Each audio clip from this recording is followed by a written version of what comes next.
This podcast is part of the Planet Broadcasting Network. Visit planetbroadcasting.com for more podcasts from our great mates. Fresh start, everyone. Fresh start for Caravan of Garbage because we're in a new era of Trans4mers movies. Please leave a like. Clean the slate, start again. That's- Old characters, who cares about them? Not interested in them. Not really. That's the thing about this movie. When I remember seeing the marketing for this, I'm like, okay, Dinobots, new cast, new setting, I think, maybe. Everything you knew before is, well, it's still there. But that's a great tagline. I like that. Everything you knew. Everything. You get Peter Cullen to do it. Everything you knew before. Well, it's still there. Except less likable. Yeah. Somehow they've managed Somehow it. they've done that. The main character is somehow less likable than our previous main character, Sam Witwicky. And I have a list of things. Oh, good. I'd love to hear them because from the start, I'm like, okay, this is like a normal, everyday dude. He's got biceps for America. That's cool. I'm all about this. He's so American, he'll throw a football indoors. He'll find a football in a location there would never be a football for any reason, like an old decrepit movie theater, and he'll just torpedo that thing. He finds a football twice somehow. Yeah, How does he do right. it? We'll talk about it. Okay, well, where you're at. What's your list? All right. Cade Yeager, by the way. Cade Yeager, played by Mark Wahlberg. I've written here, this is the title. It says, Cade Yeager is terrible. He's all the more terrible due to his lack of self-awareness. He's all the more terrible because Mark Wahlberg. But look, he doesn't pay his employees. He borrows money for his employee, but tells him he's lucky to have a job. Bad form. He steals electricity for his farm from the neighbours. He's 6 months behind on paying his property payments. Yep. He threatens the realtor and some potential buyers of the property with a baseball bat. Again, a property he's not paying for, so technically it's not his anymore. He throws the bat at a car. He's never invented anything that isn't a slight variation on something that already exists. The slight variation being that his doesn't work. That's the difference. I love that painting robot. Like, how much painting is that doing? It's like 3 feet high and it just goes up and down. They're already painting robots. It makes no sense. In car manufacturing plants. They do it all day. That dog that he invents, it's just a remote control car with a robot top. dog stuck on it. Yeah. It's insane. He's also, At least put a gun on it. Yeah, I know, right? But I think what they've done for him, I think they've gone, let's Tony Stark this guy. Because he's got a little Tony Stark beard. There's even the bit where he's kind of hammering something out or he's welding something, and it's very the first Iron Man. Yeah, there is I that think scene, that's isn't what it? they're going for here. Yeah. But he's awful. I've got more. Oh, sorry. He makes his employees sign a contract where anything the employee invents, Yeager owns. Yep. Horrible. He's overprotective of his daughter, but he also fires a missile into the house while she's in it. He makes his employee take this live missile to the trash without telling him that it's dangerous. Yep. He gives up the chance to make $100,000 by selling out Optimus Prime because he needs to know how it works. Quote from him, "It could be a game changer for me if I apply that technology to my inventions." Mate, you can't do that. Look at them and look at you. You're making a remote control car with a dog on the top, and this is the most advanced alien technology in the universe. You cannot apply that technology to what you've got. Absolutely not. Those things It's like a monkey looking at the internet. You think they're going to apply? You think the monkey's going to apply the internet to its banana peeling? No, it's not going to work. It can't order a crate of bananas. No. Those areas of technology, there's such a wide expanse between them. Yeah. Like, if anything, he should just say, I'm just going to steal this technology. Because nothing there Yeah. you can tack onto what you're doing. Yeah. There's a point where he lights up that blowtorch, and I'm like, man, maybe you could unbend one of his fenders, I guess. He also wants to take his daughter to prom. Yep. And Not weird at all. Not weird at all. And her American, very American. Very American. And his shorts are too shorts. And yet the camera does linger on them a lot. Yeah. For a very offensive shortness of shorts. The director seems very interested in being like, get a load of this, boys. And she's supposed to be underage in this movie also. Yeah. The actor herself is not, I should point out. Oh, that's an interesting take, isn't it? We've got more to say about that. Oh, boy, no do doubt, I. And we'll get to it. I feel like, though, this does start a little bit restrained because it talks about, like, the invasion of Chicago and, like, how the world has moved on since Transformers. And it doesn't start as kind of insane as a lot of the other ones. It doesn't start with, like, a brightly coloured robot, like, running through a shipyard and getting shot with, or does it? I think it does. That is early on. We get 5 minutes of breathing room, and Yeah. then we get that. Well, because Michael Bay wasn't going to come back for this. I got some other names that were considered. Oh, yes. Roland Emmerich, Makes sense. Joe Johnston, Okay. John Turteltaub, Right. Stephen Summers, The Mummy, Oh. Louis Leterrier, Okay. David Yates. Oh, Yeah, so names. But you want to know the experience that changed his mind? I would love to hear it. Is it incredibly Michael Bay-ish? Is It's it very entirely Michael- ego-driven? It might be. It might be.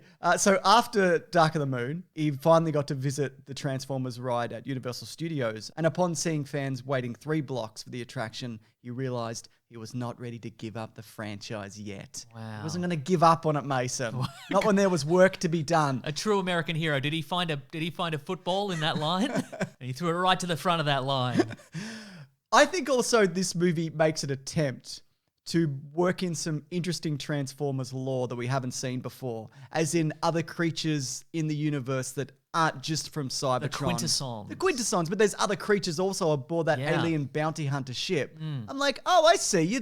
You're saying and doing things, and that's cool. Sure. But there's no... What? There's no follow-up. No, Why there's would no- there be? Yeah, no. we've reached the point of just no follow-ups, no real continuity. I mean, I guess there's Quintessons in the next one, I think. But we'll get to that if we... Why are we doing these? We promised that we'd push through. yes, we did. It's true. Yes, Because if we get them done, they're done, aren't they? the people demanded it, and you're absolutely right. They cannot demand them after they're all finished. That's There's right. no more demanding after that. What I also love about this movie is there's a moment where they go into an old theater and the guy's like, movies are just sequels and remakes. They're a bunch of crap these days. And that's what I call hanging a lantern on your terrible movie. To be like, you can't criticize this because we know it's a sequel. We know, we get it. We're with you. You don't get it. You don't get it at all. no. You can't just say sequels are bad and then make a bad sequel and it's okay. It doesn't work like that. What do you think of Optimus Prime in this though, Mason? Because we get the traditional Optimus Prime We get it truck. for 5 minutes. I mean, it's covered in dirt, and it's implied that it's a Piece of crap. it's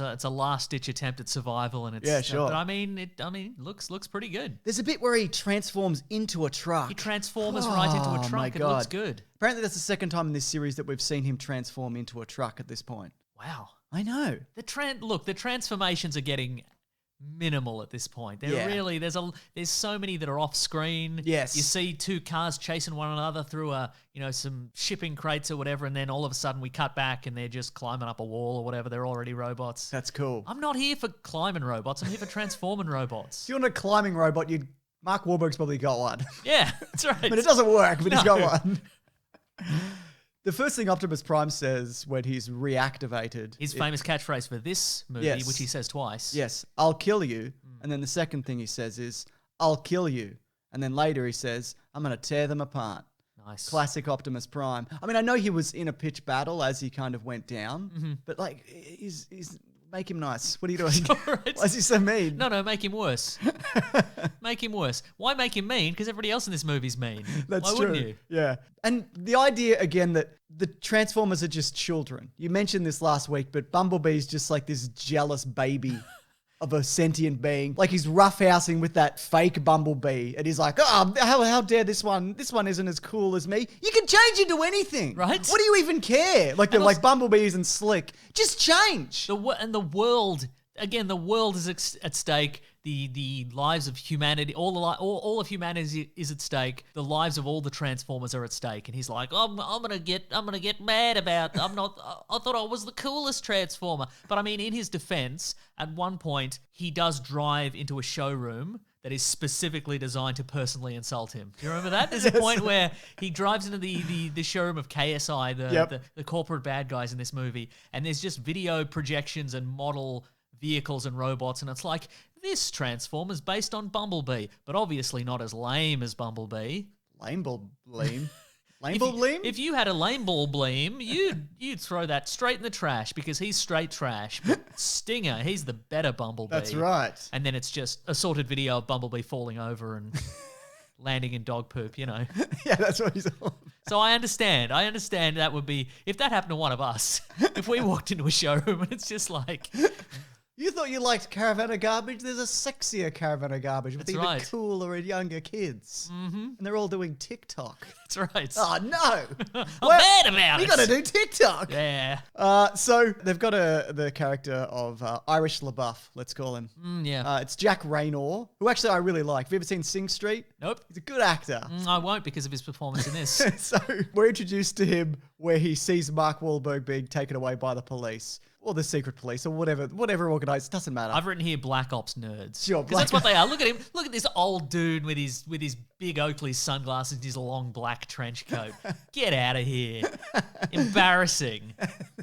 His response is to, maybe Mark Wahlberg has done something wrong. Maybe he should be arrested, is to drive his car over a man's face. Right into that dude's skull. You see his neck just go in a very unnatural angle. It's no good. He's just like, my girlfriend's told me all about this weird inventor, Dad. Maybe he's built a bioweapon or a nuke or something. No, let's assume that these police and here for nefarious purposes, I'll kill a few. I mean, maybe he did see them put a gun to the back of his girlfriend's head. But he was sitting like a long way away in a ditch. Doesn't matter, does it? And the Irish have notoriously bad eyesight. That's true. Yeah. Take that, the Irish. Ben, flash an insult. They can't say it. Nice. Ben's the editor. He's good at editing these, isn't he? Nice. Yeah. See, it's interesting because it seems like Cade Yeager's choices become... Cade Yeager. His choices become validated as the movie goes on. Like his right to be protective and his right to be a great inventor or think he's a great inventor. Right, uh-huh.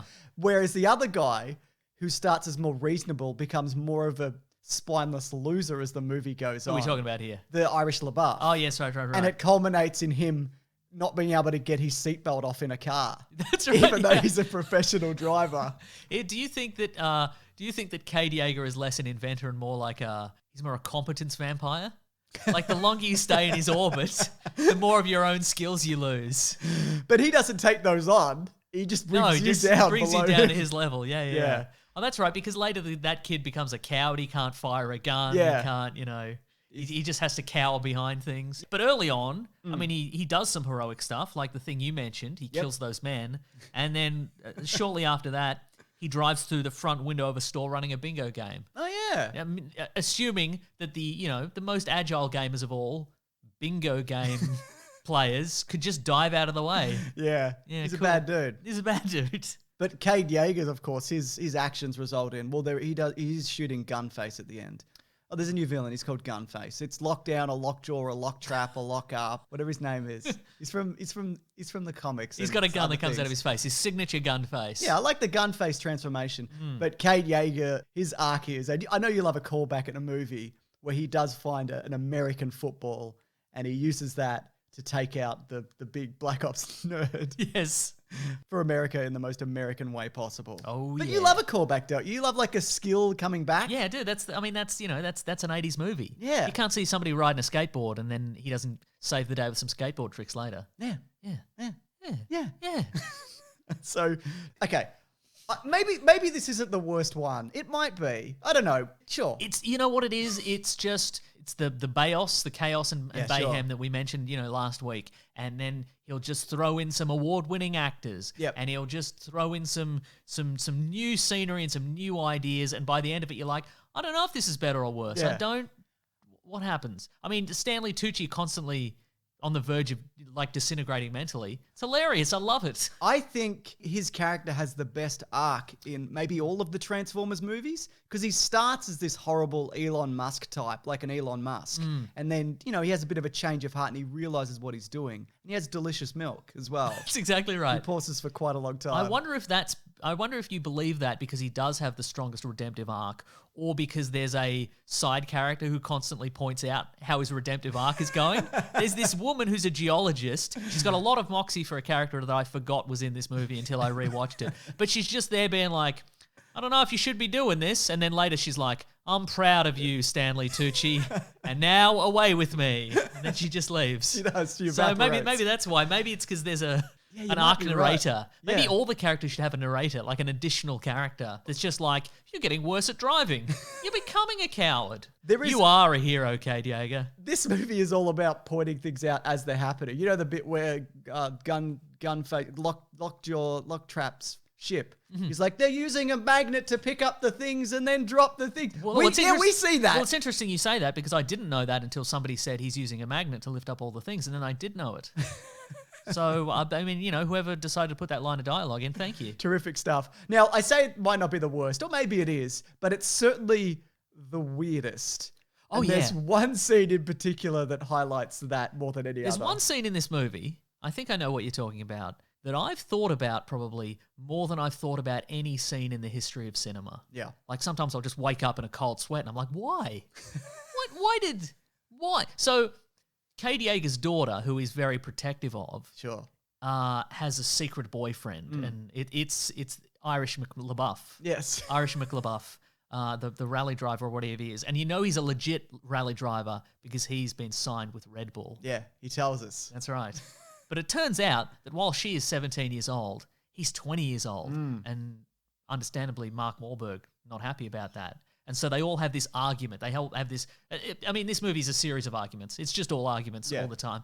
But they have an argument in which they debate whether or not this is ethical or, in fact, legal. Yeah. Which culminates in Irish McLabuff drawing from his wallet a laminated card which contains on it the relevant legal statute that makes it okay for him to sleep with the daughter. Yes. Why is this in the... This is a movie that is largely concerned with cars turning into robots and punching each other. Yep. And it's already 2 hours and 45 minutes long. There's no reason for this to be in this already bloated monster of a movie. It's a mystery to me. It's baffling. It would be too specific for a public school sex education video about the age of consent. Yeah. It's still too specific for that. If somebody put their hand up and asked about that in class, they'd be like, oh, maybe check the website. I don't know. Yeah. It's an odd thing for you to ask at all. It really, they really go out of their way, which we've talked about this before, because we have done an episode on this on our podcast, The Weekly Planet. That's right, good plug. That was somebody associated with this, knew somebody, like had a son that was dating somebody in high school, and that's how they know this? I think Michael Bay got a producer on board and was like, hey man, you're a producer here. Do you want to put in some product placements? Is there a Do you want Mark Wahlberg to crack open a warm Bud Light naked in the street? Exactly. It's all foamy and warm, and he's like... Does one of your kids have a favorite Transformer? You want to put that Transformer in? That's cool. Do you like Galvatron? Exactly. Well, put Galvatron in. Why not? And this guy's like, yeah, I know something that should be put in this movie that transforms people's opinions of underage relationships. I think that we'll put that in. I tell you what. Awful. Yeah. Also, in the fun trivia fact for this movie, Yeah, I love facts. I was reading Fun them and it trivia came time. up. Trivia. The trivia section. It turns out maybe that particular legal card doesn't actually apply. So maybe it still is illegal. So, well, if we're talking about trivia, let's do trivia now. Let's do trivia We're not now. finished yet, but Mark Wahlberg pulled from his real life experience as a father in order to further develop his character. threatening. Awful. Biceps. Yes. The 3 things he's known for. So let's talk about Galvatron. Okay. Now, Hugo Weaving famously went out and was like, I hate these movies. I Did get he? paid for them. I didn't know and that. I don't like them. And Michael Bay was like, well, I'll replace you then. And he was like, all right. So they It got... seems to be something of a pattern that people do these movies and then say, I hate these movies. And then Michael Bay says, well, I'm replacing you in those movies. And those people say, okay. What, did you think I was going to do these for the rest of my life? No. So Frank Welker is the original voice of Megatron. That's right. It's nice to have him back. He does a pretty good job. That being said, the design is awful. Oh my It's God. an awful design. I mean, it's slightly, it's more crisp. It's like, Sure, yeah. it's certainly shinier than previous iterations of Yeah. Megatron. By the way, Megatron's head got split down the center and torn off its body, and we see the head and it's mostly intact. Oh. Like one side of the head was like entirely dissolved in the previous movie, and Optimus Prime puts his axe like right down the middle. Maybe Transformium. Yeah, maybe transforming. But also in this movie, we get a real sense of like, there's no correlation between how badly damaged a Transformer gets and whether or not it's going to survive. Yeah. Like at one point, Gunface shoots Optimus Prime twice through the chest. Yeah. Like straight through with like a once high-powered... with a sword. With his high-powered signature gun face. And he's fine later. So who Absolutely knows? fine. But I was going to say, the evil corporation KSI, they Sure. build Galvatron out of Megatron's brain and head. Yes. And then they're continuously surprised that it keeps looking like Megatron. They're like, we've done this 5 times. We're trying to make an Optimus Prime, but this thing we've made out of Megatron keeps looking like Megatron. Should we keep going? Yes. What's the worst that could happen? Look, that... This movie is the answer. Yes.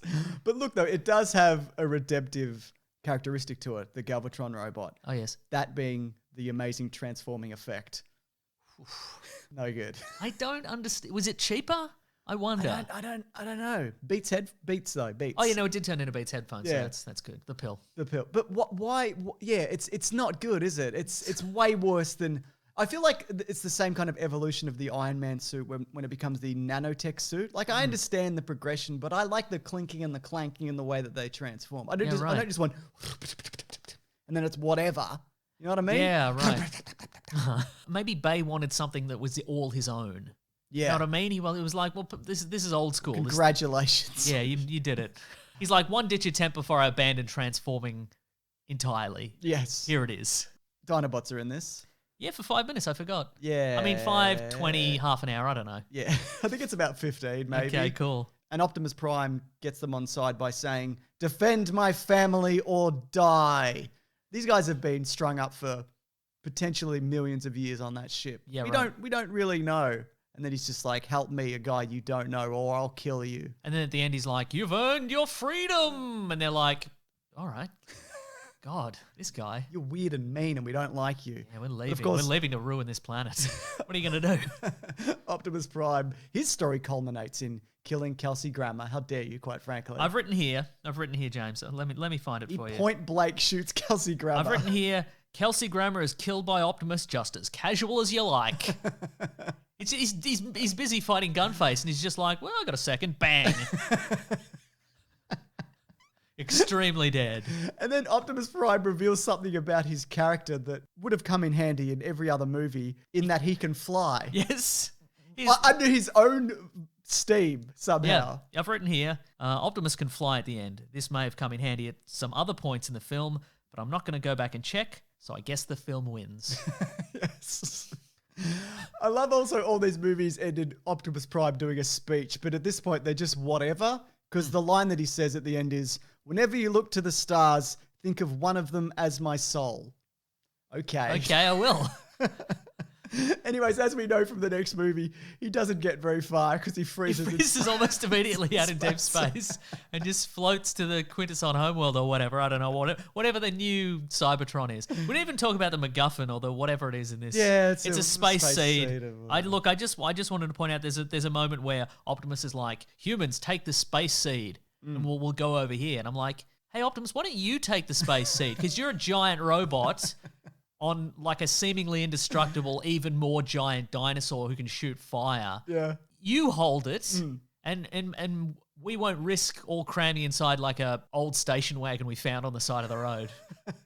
You know? And the seatbelts You don't can even flip work. and spin and fly, it turns out. So maybe you're you riding do a it. Maybe dinosaur. you do it. Yeah. Look, I've just got one little thing. Sure. My favorite frame of this movie. And there's Sure. so many frames. I don't know if you're aware of this. Because this movie goes for 1,000,000 years. Yes. That's a note I've written, actually. This movie goes for 1,000,000 years. And I wrote it at the 2-hour mark, but I've been thinking about it since at least the 90-minute mark. I'm like, this movie goes for 1,000,000 years. Yeah. But special shout out, my favorite frame of this movie at 2 hours, 19 minutes, 12 seconds. Cade Yeager is seeing the chaos unfold. I think maybe Chaos unfold. And I'm very sorry. And I think maybe, an Autobot just takes down a Decepticon in a real dramatic way. And Yeager drops this knowing look, like he has any idea what's happening. And that he has had any idea what's been happening for the last 2 hours. Mate, it's amazing you survived to this point. It really is. I think he's more of a fool in the next one even, but we'll talk about it next week, Yes. I guess, yeah. Look, it may be awful, but at least it's really long and it was the highest grossing movie of 2014. So we've got that consolation, don't we? Good on them. It goes for 2 hours and 45 minutes and it made $1.1 billion somehow. Yeah. It's excruciating. The more I talk about it, I'm like, yeah, maybe this is the worst one. I don't know. Yeah. I feel like I say that every week. I mean, we say it every week. We go, oh, this is definitely the worst one. But honestly, it's a matter of degrees. Yeah. Like, they're all the worst one, depending on how you're feeling on the day, how much sleep you've had, Yep. how many other things you have to do. Yeah. At the time. Exactly. Because the more things you've got to do while these are on, the more you'll probably enjoy it. Yes. Anyways, we'll be back next week for Trans4mers 5. Who's Autobot Jesus this Last time? night. It's Last- Cade Yeager. Cade Yeager He's is back to Autobot be Jesus. Autobot. He's even grown his hair out like Autobot Jesus. That's right. If you love Cade Yeager, you got to love next week's episode of the show. And if you want it even earlier, which I know you do, Mason. I don't. You can actually go to bigsandwich.co, sign up, There's bonus podcasts we do on there, including one relating to clickbait articles. That's right. Comic book clubs, movie commentaries, and of course, every one of these videos goes up there early. So if you do want to check it out, that would be great. And of course, we do have that podcast, as mentioned, that you can check out if you want. You know what I mean? Yeah, please But do. You're probably tired from this movie, and that's okay. How about we promise not to talk about the Transformers on the podcast this week? Deal. Oh, that feels so good, But right? there is a new Transformers show that's out. Oh my God. That's right. All right, let's roll the Netflix's dice. own. Yeah, that's right. Okay, anyway, I'm at Mr. Sunday Movies on Twitter. I'm at Wikipedia Brown on Twitter. Subscribe if you want, and we'll see you next week. But just We're doing this for you, all right? Please show some gratitude. Just grab that gem, you guys. We'll see you next week. goodbye. This podcast is part of the Planet Broadcasting Network. Visit planetbroadcasting.com for more podcasts from our great mates. I mean, if you want. It's up to you.